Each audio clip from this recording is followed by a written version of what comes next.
성경 말씀 마태복음 5장 20절에 있는 말씀을 다시 한번 읽도록 하겠습니다. 내가 너희에게 이르노니 너희 의가 서기관과 바리새인보다 더 낫지 못하면 결코 천국에 들어가지 못하리라.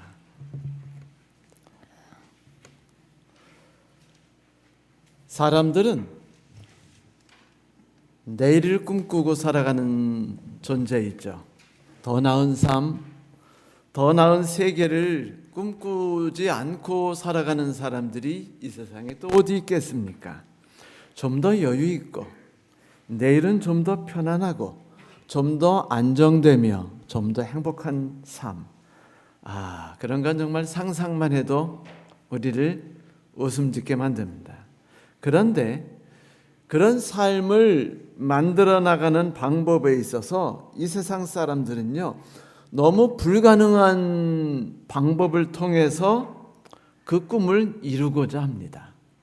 예를 들자면 그들의 꿈은 이기심과 자신들의 욕망과 자신들의 쾌락이 정당하게 인정받으면서도 법적으로 아무 문제 없이 잘 살아간다는 인정까지 받고, 그리고 행복해지는 거예요.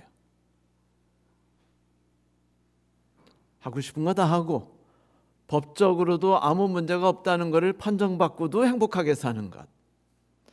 와, 이런 꿈이 이루어질 수 있다면 정말로 멋진 꿈이 되겠죠. 그런데 흥미로운 사실은 대부분의 사람들이 이 길이 바람직한 길이라고 그렇게 인정하고 살아가고 있으며, 이 세상에 살아가는 사람들은 대부분 이 방식을 통해서 꿈을 이루기 위해서 질주한다는 것입니다. 그러나 우리는 그런 꿈을 살아가고 있는 사람들이 만들어낸 이 사회가 점점 우리에게 불신과 불행과 절망과 증오와 낙담과 좌절로 가득 차다는 것을 우리의 눈으로 직접 목도하고 있어요. 사람들은 고민하죠. 진정으로 좀 더 나은 세상은 우리에게 존재하지 않는 것인가? 오늘 예수 그리스도 우리 주께서는 그 방법이 있다고 말씀하십니다. 사실 지난 3주 동안 예수께서 더 나은 의에 대해서 말씀하신 것은 실은 더 나은 세상에 대해서 이야기하신 거예요. 더 나은 세상은 분명히 우리의 것이 될 수 있다. 그것은 더 나은 의를 통해서 획득할 수 있다라는 것이죠. 이제 오늘로써 더 나은 의 시리즈가 이제 마치게 됩니다. 이제 마지막으로 예수님께서는 두 가지 이야기를 하셔요. 그 첫 번째는 바로 맹세에 의지하지 말라라는 말씀이었습니다. 또한 예전에는 거짓 맹세를 하지 마라, 죽게 한 맹세는 꼭 지켜야 된다는 계명을 받았다고 너희가 들었다. 그러나 내가 너희에게 말한다. 결코 맹세하지 마라. 하늘을 두고 맹세하지 마라. 하늘은 하나님의 보좌이기 때문이다. 땅을 두고도 맹세하지 말라. 땅은 하나님의 발을 두시는 곳이기 때문이다. 예루살렘을 두고 맹세하지 말라. 예루살렘은 위대한 왕의 성이기 때문이다. 네 머리를 두고 맹세하지 말라. 너희는 머리카락 하나도 희게 하거나 검게 할 수 없기 때문이다. 너희는 그렇다 할 때만 예하고 아닐 때에는 아니요라고 말하라. 예와 아니요 이상의 말은 악한 생각에서 나오는 것이다. 이스라엘 시대 사람들은요, 자기의 삶과 자기 행동과 자기의 말이 진실하다는 것을 보여주고자 했지만 누가 믿어야죠. 믿겠어요? 누가 제가 말하는 거? 그러자니 뭐가 필요해요? 맹세와 보장이 필요합니다. 그런데 그냥 보장하면 나중에 책임질 수 있어요, 없어요? 그러니까 책임을 확실히 질 수 있는 맹세를 요구했어요. 예를 들면 성소를 두고 맹세하지 마라. 성소에 있는 제사를 두고 맹세하라. 왜? 거긴 돈이 들어가거든요. 그러니까 돈이 들어간 것은 맹세가 확실히 이루어질 수 있지만, 단순히 성소를 통해서 맹세하면은 그건 뭐 깨져봤자 돈 드는 거 없으니까 이거는 맹세가 아니라 이거예요. 보장이 될 수 없다라고 말했습니다. 사두개인과 바리새인들이 그렇게 말했죠. 자, 이런 맹세에 대한 얘기가 왜 나오는 겁니까? 믿지 못하기 때문이죠. 우리가 이 세상에서 참으로 믿을 수 있는 사람이 없고 기대어서 의지할 사람이 없으며 내가 누군가에게 말할 때 그것이 다른 사람에게 전달되지 않는다고 상대방을 신뢰함으로 편하게 말할 수 있는 사람들이 있다면 행복할까요? 안 할까요? 행복하죠. 나와 함께 지내는 사람들이 내게 말한 것은 맹세하지 않아도 그 말이 반드시 이루어진다면 우리가 그가 말을 지킬까 안 지킬까 때문에 두려워할까요? 안 두려워할까요? 두려워하지 않습니다. 그래서 우리가 계약서를 쓰지 않아도 마음이 편해질 수 있어요. 우리는 지금 거짓이 횡행하는 세상에 살고 있습니다. 2015년에 제가 분당학원에 있을 때 스타렉스를 구매했어요. 2011년형 12만 킬로를 달린 차를 구매했는데 이제 저희들 이제 두 명이 가가지고 랩맨하고 같이 가가지고 이제 자동차를 구매하는데 우리가 뭐 알아야죠. 그래서 이 차, 저 차 보는데 그분이 그래요. 믿을 수 있는데 왜 그러냐요. 우리가 지금 보장하는 이 보증서에 돼 있는 이 마일과 고장에 대한 모든 내용은 완벽한 거니까 이걸 믿고 계약하라고. 그래서 우리가 그래요? 그러고 믿고 계약했습니다. 1,430만 원에 샀어요. 그런데 일주일 뒤에 제 동료 목회자가 전화가 왔어요. 형님, 저 자동차 샀어요. 그래서 그 학원도 자동차 샀어? 뭐 샀는데? 스타렉스 2012년형을 샀어요. 제가 산 차보다 1년 뒤에 나온 거. 몇 킬로 달린 거야? 그랬더니 35,000킬로요. 얼마 샀어? 1,500만 원이요? 예. 나는 1,450만 원에 주는데 12만 킬로 달린 걸. 그 친구는 35,000킬로 달린 거를 1,500 주고 산 거예요. 50만 원 더 주고. 근데 문제가 그 뒤에 이제 속상해 있는데 문제가 드러나기 시작했는데 이 보증서가 싸그리 가짜였다는 거예요. 거기서 뭐 문제 없다고 친 게 점검서 가보니까 다 문제가 있고 다 고장나 있고 다 사기였어요. 여러분, 그 순간에 제가 뭐라고 말했을까요? 세상에 믿을 놈 하나도 없다. 앞으로는 누구도 믿지 말고 무조건 의심하고 세상을 바라보자. 여러분, 이렇게 살면은요 인생이 분노, 미움, 그리고 편안하지 못함 속에서 있게 되기 때문에 고통스러운 삶을 살게 돼요. 이 세상은 그래서 이제는요 맹세, 다시 말하면 계약서, 돈이 없으면 믿을 수 없는 세상이 되어버렸습니다. 누군가를 신뢰할 수 있기 때문에 마음이 불안하지 않은 세상이 이제 우리의 것이 아니에요. 그래서 세상 살기가 힘들어집니다. 마누라도 못 믿어요. 남편도 못 믿습니다. 자식도 못 믿고 부모도 못 믿어요. 저는 최근에 부모가 자식 돈 등쳐먹는 사건을 너무나 많이 봐가지고 이제 부모가 아니구나 라고 느끼게 됐습니다. 자녀가 부모에게 그런 거야 뭐 당연한 거니까 뭐라고 말할 수 없지만 부모까지. 그래서 우리의 마음이 항상 상처를 입어요. 우리의 마음이 편안하지 않습니다. 누군가를 의지하지 못하는 세상만큼요 살기 힘든 세상이 없어요. 밤중에 편하게 잠을 자지 못한다는 것만큼 힘든 일이 있습니까? 이 세상은 정말로 누군가를 믿고 누군가를 의지할 수 없습니까? 바리새인과 사두개인들은 이런 세상을 살기 때문에 우리에게 뭐가 필요하다라고 말했습니까? 계약서가 필요하다라고 말했어요. 계약서. 그러니 너희들이 세상에서 안전하게 살려면 계약서를 써라 라고 교회에서 가르쳤다는 겁니다. 그런데 오늘 예수께서 우리에게 뭐라고 말씀하셔요? 절대로 계약서에 의해서 네가 사람들에게 인정받을 수 있는 그런 존재가 되지 말라는 겁니다. 슬픈 일이니까. 만약 네가 내 자신이 맹세하거나 보증하거나 계약을 통해서만 너 자신을 남에게 믿게 할 수 있다면 너는 이미 답답한 그 삶에서 벗어나지 못하고 그저 세상이 말하고 있는 그 억압되어 있는 죄악에서 헤매고 있는 그 의에서 벗어나지 못한다라고 말한 것이죠. 그래서 예수께서는 지금 약속을 지키래요. 지키지 못할 약속은 절대로 하지 말합니다. 어떤 경우도 상대방에게 거짓말하지 말고 한 번 말을 뱉었으면 무조건 지키래요. 물론 예수께서 이 일에 대해서는 아주 강하게 말씀하셨죠. 만일 너희가 이건 상대방을 위해서요, 예수님. 서로의 마음이 상하지 않도록 하기 위해서 어쩔 수 없었어요. 이건 지혜거들랑요? 라고 변명하고 핑계를 대면서 얽매여 있는 관습과 틀에서 벗어나지 못한다면 그거는 우리가 나는 하나님의 능력을 신뢰하지 못합니다.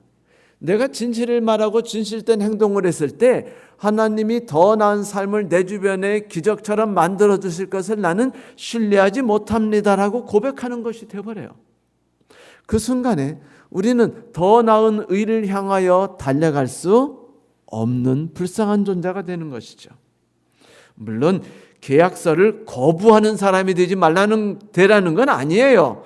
예를 들면 나는 수혈을 안 하겠습니다라든지 나는 어떤 경우도 계약서를 쓸 수 없어요 라든지 나는 군대에서도 맹세할 수 없어요. 예수님이 맹세하지 말했습니까요? 뭐 이렇게 말하는 미친 짓까지는 할 필요 없어요. 예수께서 그것까지 말하는 건 아닙니다. 단지 진실된 삶과 행동으로 너 자신을 입증시켜 보라는 것입니다. 더 이상 무엇이 필요 없도록. 그러면 그것을 통해서 누군가가 나를 믿고 신뢰할 수 있기 시작하면 세상이 나를 통해서 바뀌어가고 마치 물에 물감이 떨어지면 퍼져나가듯이 그렇게 변하게 된다는 거죠. 미국의 시사 잡지 타임즈에 재미난 일화가 실렸었어요. 한 경찰관이 자신의 단골 식당에 가서 점심을 먹는데 식당에 오면서 복권을 한 장 샀거든요. 그런데 거기에 뭐라고 숫자를 적어야 될지 고민이 되는 거예요. 그래서 웨이트리스, 이제 항상 이제 음식을 주문해 먹는 웨이트리스한테 말했어요. 네가 번호를 불러줄래? 그랬더니 뭐 그거 쉽지. 그러고는 번호를 3, 4, 5, 6, 7, 8, 9, 10이라고 불러줬어요. 그랬더니 경찰이 식사를 마치고 식당을 나가면서 웨이트리스한테 이렇게 말했습니다. 만약 이 복권이 당첨되면 내가 네게 당첨금 절반을 주겠어. 확실히 약속하지. 여러분 이런 약속 함부로 하지 마세요. 복권이 당첨될 확률이 너무 낮았기 때문에 식당에 있는 사람은 다 농담이라고 생각했어요. 그냥 따뜻한 말을 권한다고 생각했는데 아이고야, 이 경찰이요 대박 난 겁니다. 그 복권이 당첨이 됐어요. 그런데 영화 같은 일이 벌어졌습니다. 이 사람이 70억에 당첨됐거든요. 그런데 35억을 딱 잘라서 웨이트리스한테 주었습니다. 너무 놀라가지고요. 이게 뉴스가 돼가지고 타임즈에 그 버널드 레빈이라는 칼럼니스트가 그 이야기를 다 기록하고 이렇게 말합니다. 그는 우정보다 돈이 소중하다는 걸, 우정이 돈보다 소중하다는 걸 알았던 사람입니다. 그는 종업원과의 신뢰를 지켜냈죠. 그리고 무엇보다도 소중한 자신이 한 말에 대한 신뢰도 지켜냈습니다. 성도 여러분, 더 나은 삶을 원하시죠? 그렇다면 단순한 일이지만 주의 명령을 따라서 더 나은 의를 추구해 보세요. 하나님을 신뢰하세요. 하나님이 우리를 책임진다 약속하셨으니 두려움 없이 일이 어떻게 벌어지든 상관없이 하나님 믿습니다라고 말하면서 진실함이 우리의 삶의 대명사가 되게 해보라는 겁니다. 말과 행동을 일치시키세요. 우리의 삶과 행동이 힘이 있게 해보라는 겁니다. 보증이 우리에게는 필요 없는 사람이라는 것을 사람들이 다 알 수 있도록 해보자는 것이에요.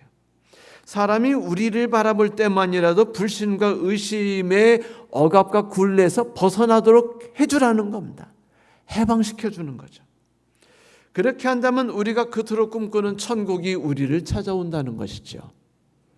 나에게, 나의 가정에, 나와 함께하는 이웃에, 그리고 내가 종일 일하는 직장에 말입니다. 그리고 이제 예수 그리스도께서는 마지막으로 원수에 대한 미움에 대한 이야기를 시작하십니다. 바리새인들이 원수에 대한 적법한 그리스도인다운 태도를 말해준 것과 예수 그리스도께서 더 나은 의로서 원수에 대해서 대하는 것이 어떻게 다를까요? 차이는 무엇일까요? 마태복음 5장 38절부터 45절에 보면 예수께서 이렇게 말씀하셨습니다. 너희는 눈에는 눈으로 이에는 이로라는 말을 들었다. 그러나 내가 너에게 말하노니 나쁜 사람과 맞서지 마라. 만일 누가 네 오른뺨을 치거든 다른 뺨도 돌려대라. 만일 누가 너희를 재판을 걸어 네 속옷을 가지려거든 겉옷까지 내줘라. 만일 누가 너를 강제로 1.5km를 가게 하거든 그와 함께 3km를 가져라. 내게 달라는 사람에게 주어라. 내게 꿇어온 사람을 거절하지 말라. 원수를 사랑하라. 너희는 네 이웃을 사랑하고 원수를 미워하라는 말을 들었다. 그러나 난 너에게 말하노니 원수를 사랑하라. 너희를 박해하는 사람을 위해 기도하라. 그러면 너희가 하늘에 계신 하나님의 아들이 될 것이다. 우리가 그리스도인이지만 솔직히 말해서 이게 제일 지키기 힘들어요. 여러분 오른밤 때렸는데 왼밤 내주신 분 손 들어보세요. 없죠? 네, 저도 내릴게요. 눈에는 눈으로 이에는 이라도라는 원칙은요, 그게 뭐를 말할까요? 상대방이 눈을 때렸으니 나도 더 이상은 때리지 않되 최소한 어디까지는 때려야겠다? 눈까지는 때려주겠다. 이거는요, 상대방이 내게 저지른 악과 불의를 계산하고 헤아려야만 되는 거예요. 내가 상대방이 나에게 저지른 악을 계산하고 헤아리지 않는다면 나는 거기에 맞춰서 똑같이 갚아줄 수가 없는 법입니다. 그런데 내가 정확하게 갚아주기 위해서는 계산해야 돼요. 그 상대방이 나에게 저지른 악행을 내 머릿속에 두어야 돼요. 그런데 이런 식으로 살다 보면 우리는요, 분노와 미움이라는 무서운 괴물의 노예가 되어버립니다. 그래서 우리는 불만과 우울함이라는 질병으로부터 벗어날 수가 없게 되죠. 우리는 지난주에 분노에 관한 예수님의 말씀을 들었죠. 그런데 그 분노라는 건 일시적으로 우리의 마음을 지배합니다. 하지만 여러분, 미움이라는 건요, 계속해서 우리 마음을 짓누르는 거예요. 완전히 우리 마음을 지배하고 흔드는 것이 미움입니다. 그건 분노보다 무서워요. 분노는 하나님의 분노도 있지만 미움은 다릅니다. 그 미움은 하나님이 나를 돌보시지 않는다고 믿을 때 생겨나는 감정이에요. 그 미움은 나는 무조건 올바로 열심히 살았는데 내 남편과 내 아내가, 내 이웃사람과 내 직장 상사가, 내 시어머니와 내 며느리가 그렇게 대응하지 않는다고 생각해서 섭섭함으로 생겨나는 감정입니다. 그러므로 그것은 최소한 나는 열심히 살았다고 주장하는 거죠. 다른 사람들은 악하고 추악고 더럽고 이기적이라고 외치는 겁니다. 이런 행위는 자기를 파괴시키기 시작해요. 하나님께서 내 안에서 주인이 되어주는 걸 거부하는 행위이기 때문에 그래서 하나님께서 우리 안에 들으실 수가 없는 상태로 만들어버립니다. 하나님 보시기에 이런 상황을 보고서 어떤 마음이 드실까요? 안타까운 마음이 아닐까요? 바로 타인들을 원수로 바라보는 것과 원수에 대한 분노와 미움으로 우리를 태워버리는 것을 그것이 너무 고통스럽고 힘든 것이기 때문에 하나님께서는 우리에게 성경 잠언을 통해 이렇게 말씀하셨어요. 네 원수가 목말라 하면은 마실 것을 주고 배고파하면 먹을 것을 주라. 이렇게 함으로 네가 네 원수 머리에 숯불을 얹어서 그를 태워 죽이게 될 것이다. 아니, 왜 내가 미워해가지고 나를 태워버려야 합니까? 내가 병 걸리고 내가 류마티스 걸리고 내가 잠을 설치고 왜 내가 고통스러워해야죠? 그거는 내가 당하면 안 되는 거예요. 저놈의 자식이 당해야죠. 그러므로 이 일을 해결하기 위해서 예수께서 우리에게 제안하신 게 뭐냐면 벌은 하나님의 것이고 판단도 하나님의 것이니 너는 뭐 하라? 네가 할 일만 하라. 그러면 최소한 너는 고통받지 않을 것이다. 네가 불에 타지 않고 재만 태우게 될 거야. 숯불을 머리에 얹어보세요. 어떻게 되겠어요? 타 죽는 것밖에 없습니다. 태워 죽이는 거예요. 여러분,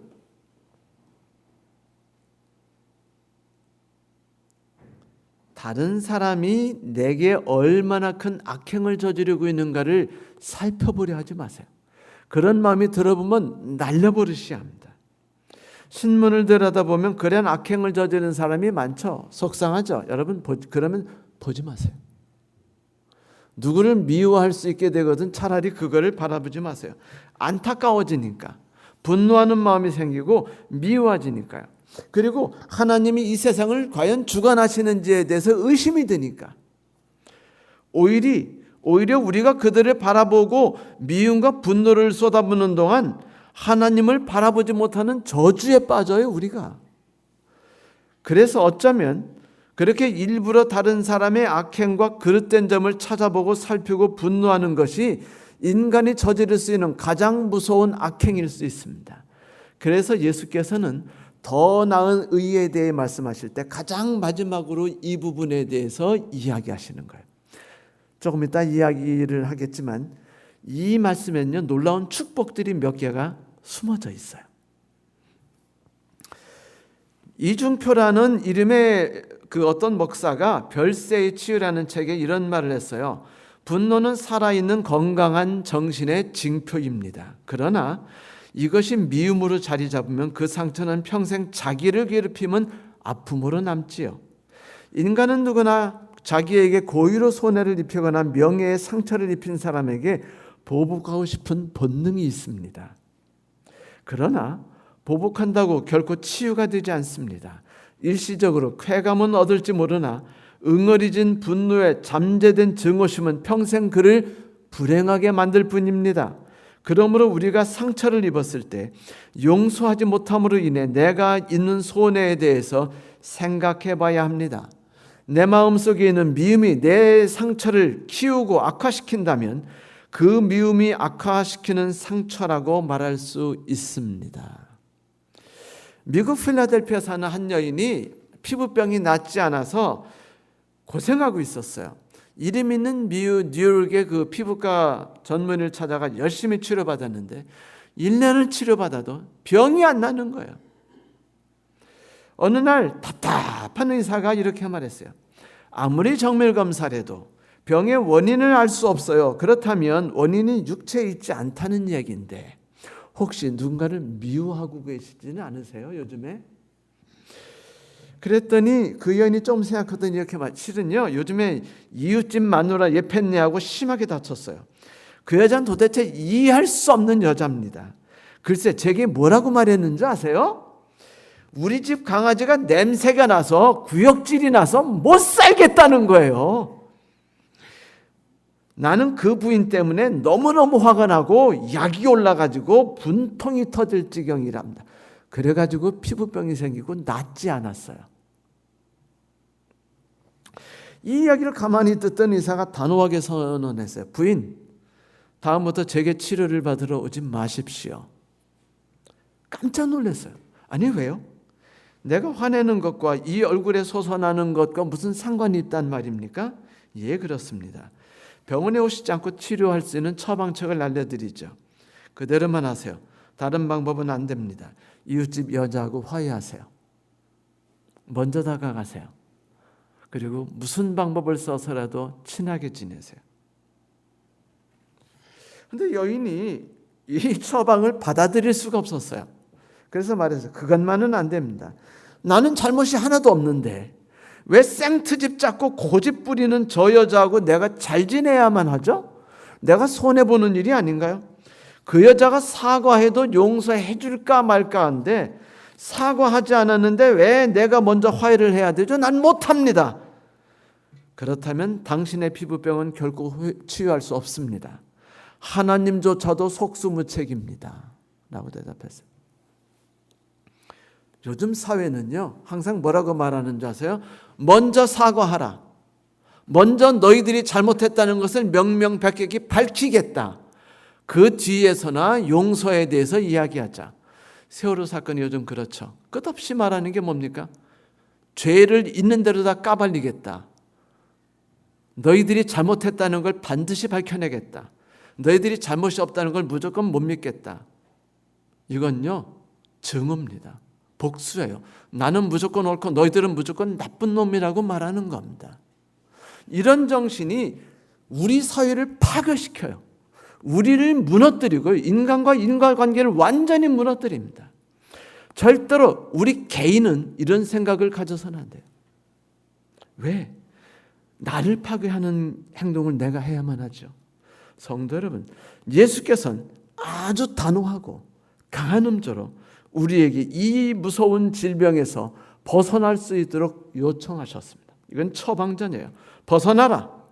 그러니 만일 네 원수가 오른뺨을 치면 왼뺨도 내주고 오리를 가져가면 신리를 가주라. 그러니 이 벗어날 수 없는 죄악의 굴레에서 벗어나라고 애쓰는 예수의 말씀을 따라 한번 살아보기를 결심해 보세요. 오늘만이라도.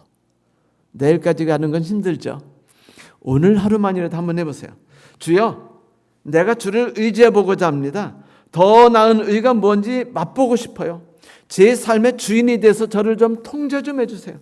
제 왼수가 목마르면 물을 주게 하고 배고플 때 먹을 것을 줄 수 있는 마음만이라도 제가 좀 갖게 해주세요. 그래서 저는 타버리지 않고 제 왼수를 태워버리기를 간절히 소망합니다. 홀리데이 인의 창업자인 캐먼스 윌슨에 대한 이야기인데요. 미국의 제재소 직원이었는데 아침에 출근해 보니까 자기 책상에 해고 통지서가 있는 거예요. 얼마나 화가 났는지요. 황당하게 해고당했어요. 직장 상사와 직장에 대한 막 복수심이 끌어올리는데 막 해결할 수가 없는 겁니다. 그래가지고요, 제재소 옆에 똑같은 제재소를 만들기로 결심했어요. 그런데 돈이 없는 거예요. 여기저기서 돈을 구하는데 돈을 못 만드니까 어떻게 하냐면 자포자기가 화가 치미니까요, 막 우울증에 걸려가지고 자살을 시도했습니다. 너무 고통스럽게 사니까 하루는 아내가 이렇게 말했습니다. 여보, 당신이 모든 것을 시도했다고 말하는데 당신이 시도하지 않은 게 한 가지가 있어요. 당신이 처한 이 상황과 문제에 대해서 진지하게 하나님께 기도해 보지 않을래요? 그러자 이 캐몬스가 깜짝 놀랐습니다. 그래, 왜 내가 동일한 방법으로 싸우려고 하지? 나는 좀 자유로운 삶을 살아야 하지 않아? 더 나았고 더 뛰어난 삶을 살아봐야 하지 않아? 얽매이지 않은? 그래서 그는요, 감동을 받은 뒤에 기도하기 시작했어요. 며칠 동안 기도했습니다. 그러자 직장과 직장 상사에 대한 복수감이 사라지기 시작했어요. 그러자 머릿속에 새로운 아이디어가 떠올랐습니다. 그는 자기 집을 담보로 융자를 얻어서 조그만 건축업을 시작했어요. 잘 돼가지고요, 5년 만에 자기 기업을 만들었습니다. 근데 어느 날 기도하는 중에 하나님께 소원을 하나님이 마음에 주셨어요. 하나님, 제가 건축을 하면서 여기저기 다녀보니까 마음에 드는 호텔이 없더군요. 좋은 호텔은 있지만 너무 비싸고 작은 호텔은 너무 더럽고, 제가 호텔을 잡을게요. 제가 아주 깨끗하고 적절한 가격에 쉼을 제공할 수 있는 그런 호텔을 짓고 싶습니다. 하나님의 그의 응답을 기도 들어주셨어요. 그가 하나둘 호텔을 졌고요. 그 호텔이 바로 할리데이 인이라는 호텔입니다. 저 미국에 가면은요, 다른 호텔 안 가요. 할리데이 인을 갑니다. 왠지 아세요? 깨끗해요. 품위가 있습니다. 그리고 싸요. 여러분, 제가 한국에서 출장을 다니면서 전국을 다니며 강연을 다닐 때 다니는 곳이 학원에서 주는 돈이 모텔 갈 돈 5만 원 줘요. 모텔 가자네 더러워요. 냄새나고 끈적거리고 막 머리털이니 막 그런 게 덕실덕실하고 진짜 한 시간도 거기 누워있고 싶은 생각이 안 들고 그 이불을 덮고 싶은 생각이 안 들고 지저분해요. 근데 할리데이는 똑같은 값인데 나를 행복하게 해줬습니다. 누구 때문이죠? 용서하고자 했으며 분노에서 벗어나고자 했던 사람, 더 나은 곳으로 올라가고자 했던 사람이 간절한 삶이 그 사람을 그런 위대한 일을 하도록 만들었던 것이죠. 세상을 바꿨습니다. 미국의 부시 대통령이 재임 시절에 자신을 비판하던 여기자가 있었어요. 아주 유명한 여기자입니다. 아버지 부시 대통령 때도 백악관 출입기자였는데 주로 대통령과 교황 권력층에 대해 정면 비판을 해서 명성을 날린 모린 다드였습니다. 클린턴 대통령의 루인스키 스캔들을 날렸던 분이어서 그래서 퓰리처상도 탔던 여자예요. 이 여자는 딕 체니 부통령을 총잡이라고 묘사했고 하여튼 대통령이라면 있는 대로 싸잡아가지고 나쁜 놈 죽일 놈이라고 욕했어요. 그런 점만 찾아가지고 욕했습니다. 그런데 부시 대통령과 함께 이제 해외 순방으로 나갔는데 이스라엘을 갔다가 배탈이 났어요. 그런데 대통령이 좀 내 주치의가 있으니까 치료받으세요. 그러니까 나는 더러운 대통령하고 한테 그런 도움을 받고 싶지 않아라고 생각합니다. 안 해요. 너무 고통스러워 정세가 심해지니까 칼럼도 쓰지 못하고 어쩔 수 없었어요. 그러자 호텔에 있는 대통령의 주치에게 응급치료를 받고 대통령이 바레인 떠나면서 뭐랬냐면 내 전용기를 타고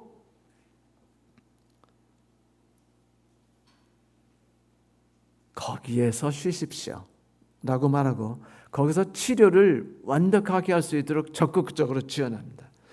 더트 기자가 이후에 유일하게 부시 대통령에 대해서만큼은요 다른 대통령과 다르게 칭찬을 했어요. 뭐라고 했는지 아세요? 정말 멋지고 인정이 많은 대통령이다. 부시 대통령은 얽매이지 않았던 겁니다. 자유로웠어요. 더 나은 의를 실행하자 더 나은 축복이 그에게 다가왔죠. 성도 여러분, 예수께서는 우리가 해결하지 못하고 있는 신음하고 있는 모든 질병을 해결하기를 원하셔요. 지금 처방전을 주십니다. 나는 너에게 이르노니 원수를 사랑하고 너희를 핍박하는 자들을 위해 최소한 기도라도 하라. 예, 기도하세요.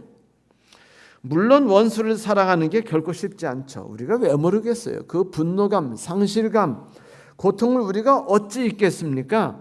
우리 그래서 노래도 부르잖아요. 이들이 어찌 우리 그날을 조국의 원수가 짓밟아 오던 날을 맨주먹 붉은 피로 발을 굴러 땅을 치며 울분했던 날을. 네, 이게 우리의 심정이 아닌가요? 그런데 예수께서는 우리가 감옥에 갇힌 분노와 미움에서 질병에서 해결되는 건 원수에게 다가가는 것이래요. 쉽지 않지만 이거는 결국은 우리가 언젠가는 이루어야만 되는 겁니다. 그런데 예수께서는 우리가 이루어낼 수 있다고 말씀하셨어요. 한번 믿어보세요. 힘이 들더라도 지치더라도 죽기보다 하기 싫더라도 한번 벽을 넘어서 적극적으로 넘쳐 흘러보는 겁니다. 저 원수 로마 병정이 법대로 오리를 가자고 하면 오리까지 간 다음에 병사의 짐을 더러운 놓듯이 팍 놓고 분노한 얼굴을 표하면서 딱 뒤로 돌아가지 마시고 오늘은 내가 복권 당첨돼서 대박 받은 날이니까 즐거운 마음으로 오리를 더 짐을 들고 가줄게요 라고 한번 그런 마음으로 해보라는 건 넘치게 어렵다고 생각되지만 치만큼 꿀꺽 삼키고 과감히 나서보라는 겁니다. 그동안 벽 안에 갇혀있던 시간이 얼마나 길었어요. 그동안 답답하고 우울했던 삶이 얼마나 길었나요? 억울한 시간들이 아니었던가요? 주께서 말씀하셨으니까 그곳에 길이 있을 터. 과감히 벽을 넘어서 한번 원수를 사랑해 보는 겁니다. 이제 예수께서는 그 축복이 어떤 건지 말했어요. 나는 너에게 이르노니 원수를 사랑하고 박해하는 자를 위해 기도하라. 그러면 너희가 하나님의 아들이 되리라. 하나님의 아들이 되리라. 이거 팔복에 나오는 말이죠. 여러분, 이런 얘기 들어보셨어요? 향나무는 자기를 찍는 도끼에 향기를 묻힌다. 들어보시면 손 들어보세요. 들어보셨군요. 이 이야기는요, 원래 그 유명한 야수파 화가인 조지 루오라는 화가가 만든 58 시리즈의 판화가 있는데 그 시리즈 중에 48번째 그 판화에 적혀 있는 글입니다. 거기 이렇게 써 있어요. 의인은 향나무처럼 치는 도끼에 향기를 묻힌다. 그런데 그 58개의 시리즈는요, 예수 그리스도의 일생을 기록한 판화였습니다. 그 제목이 뭔지 아세요? 미세레메이, 하나님 나를 불쌍히 여기소서라는 말입니다. 그 판화를 제가 이틀 전에 쫙 1편부터 끝편까지 다 봤는데 너무나 감동적이었어요. 여러분들이 꼭 한번 집에 가셔서 찾아보시기를 부탁드립니다. 그런데 이 46번째 판화에는요, 뭐라고 되어 있냐면 그가 상처를 입음으로 우리가 나음을 받았다라는 제목이에요. 그리고 그림이 있고 그림 맨 밑에 뭐라고 써 있냐면 의인은 향나무처럼 자기를 찍는 도끼에 향기를 묻힌다 라고 기록됐습니다. 우리나라에선 백단목이라고 부르기도 하는 샌들우드는 인도에서 가장 사랑받고 가장 귀한 나무로 대접받습니다. 이 나무는 매우 좋은 특성을 갖고 있는 향나무 일종인데 염증을 제거하는 힘이 있어요. 마음을 안정시켜서 인도 사람들이 명상할 때 반드시 이 향을 사용합니다. 그리고 인도 사람 여성들이 여기다 이렇게 빨간 거 이렇게 묻히죠. 거기에 요 향을 사용하는 것이에요. 우울증에 아주 도움이 크고요. 명상하는데 대박이랍니다. 어떤 사람은요, 부부관계에 끝내주는 힘이 있다고 해가지고 또 너도 나도 목숨 걸고 그걸 사가지고요, 인도에 그 나무가 지금 거의 없대요. 이 나무가 자라나는 것이 필리핀, 인도, 그리고 그 뉴질랜드, 인도네시아 이런 몇 군데 나라랍니다. 이 향이 얼마나 달콤한 향 같은지요. 우리가 알고는 유명한 향수는 대부분 이 향이 들어가 있대요. 백단목 향이. 그런데 사람들이 이 나무가 너무 좋으니까 도끼질을 내서 자르는데 자르고서 보니까 도끼에 어떤 향이 있는 거예요?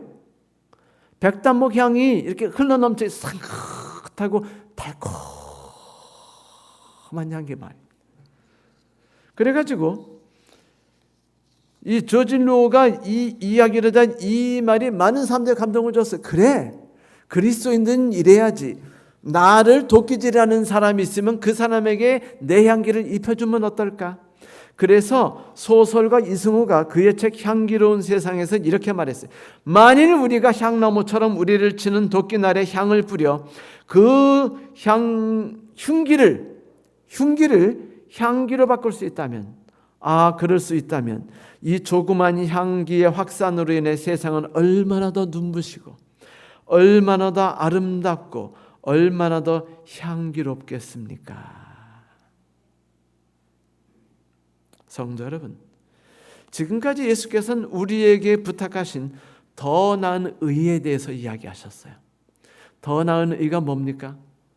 그거는 나를 치는 도끼에도 향을 입혀줄 수 있는 관대함입니다. 멋짐이죠. 매력입니다.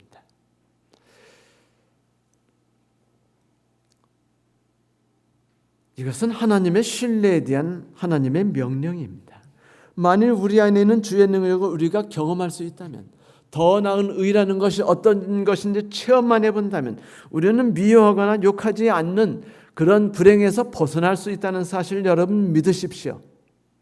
우리는 경멸하거나 판단하거나 조롱하는 늪에서 탈출할 수 있습니다. 우리는 가정의 울타리를 넘어 집을 무너뜨리는 짓을 하지 않게 될 수 있습니다.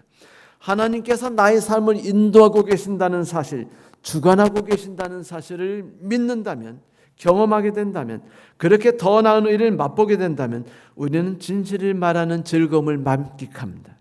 우리는 넘치게 다른 사람을 용서하거나 아니 더 나아가서 감싸 안을 수 있는 일을 즐기게 될 수 있죠. 그때서야 비로소 우리는 죄에서 자유롭게 됩니다. 그리고 하나님의 아들이라 일컬음을 받는 것이죠. 이제 예수께서는 모든 말씀을 마치시면서 마지막으로 5장 48절에 이렇게 축복을 내리십니다. 그러므로 하늘에 계신 너희 하나님의 온전하심과 같이 너희도 온전하라. 많은 그리스도인들이 이것을 명령으로 보고 있어요. 그런데 성도 여러분, 이 성경절은 명령이 아니라 축복이자 허락이었습니다. 여러분 산상수훈 팔복 기억나시죠? 심령이 가난한 자는 복이 있나니 저희가 부하게 될 것이다. 이때 하게 될 것이다. 영어로 shall be rich 란 말입니다. 애통하는 자는 복이 있나 저희가 위로를 받을 것이라 shall be comforted 라는 뜻입니다. 계속해서 말한다면 너희가 땅을 유업으로 받을 것이다.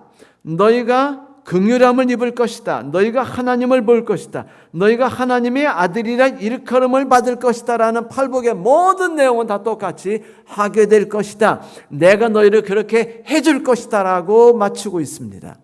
영어로는 shall be입니다. 그런데 아세요? 팔복이 끝나고 더 나은 의에 대해서 지금 마치시면서 예수님이 다시 팔복에 있는 말을 사용하고 계셔요. shall be. 이렇게 될 때 너희는 어떻게 될 것이다? 온전하게 될 것이다. 성도 여러분 뭐라고요? 온전하게 될 것이다. 네, 너희는 온전하게 될 것이다. 팔복을 완성시키는 거예요. 팔복의 완벽한 해설집을 주신 겁니다. 온전한 옷을 입은 팔복이 되는 거예요. 이제 더 나은 의를 통해서 팔복이 제대로 된 팔복이 된 것이죠. 여러분 저 창공에서 더 나은 의가 유영하는 것을 보십시오.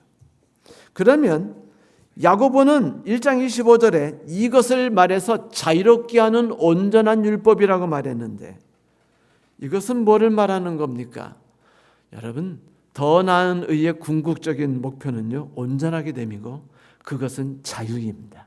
그것은 해방이에요. 모든 것을 이기고 모든 것을 극복하고 모든 답답한 것과 모든 염려와 모든 불의를 넘어서는 삶이죠.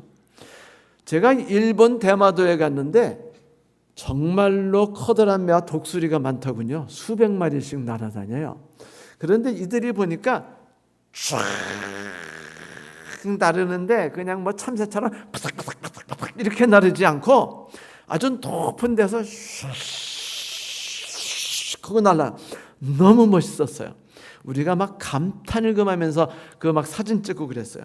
근데 여러분 독수리가 날개치고 하늘에 올라가는 걸 보세요. 하늘을 자유롭게 비상하는 걸 보세요. 어떻게 그렇게 그런 일이 일어나는 줄 아세요? 자유롭게 나 자신을 흐르는 공기에 내어 맡겼을 때 그 일이 일어나는 겁니다. 이게 온전함이에요. 이게 더 나은 의가 진정으로 주는 겁니다. 내어 맡기는 거예요. 이게 그리스도인들이 결국 이뤄야 될 정상입니다. 목표예요. 성숙입니다. 흠이 없는 거고 조화로운 거예요. 하나님은 이것을 온전함이라고 선언했습니다. 너희가 온전하게 될 거라는 겁니다. 너희가 나를 신뢰하라. 나를 의지하라. 나에게 내어 맡겨라. 그래 독수리처럼 자유롭게 창공을 날아라.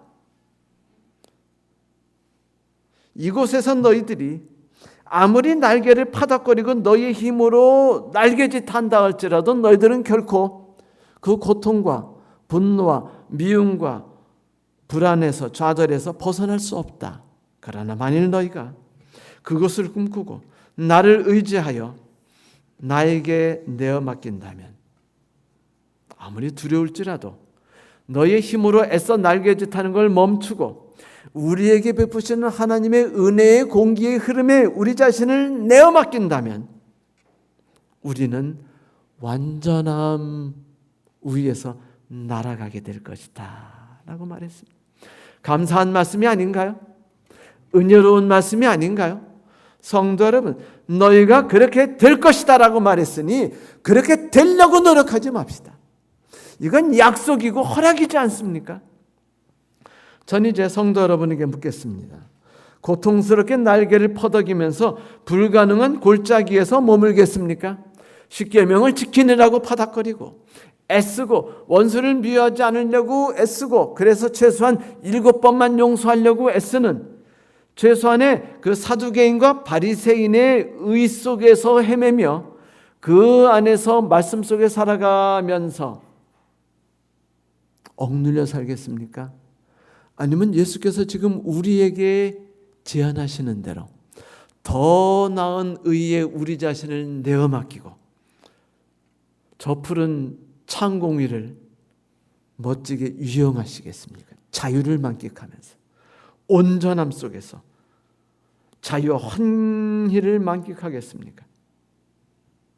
벽을 깨고 뛰어넘어서 하나님께서 주시는 온전이라는 해방과 구속을 모두 맛보게 되는 저와 여러분이 되기를 간절히 바라면서 더 나은 의에 대한 시리즈 모든 내용을 마치도록 하겠습니다.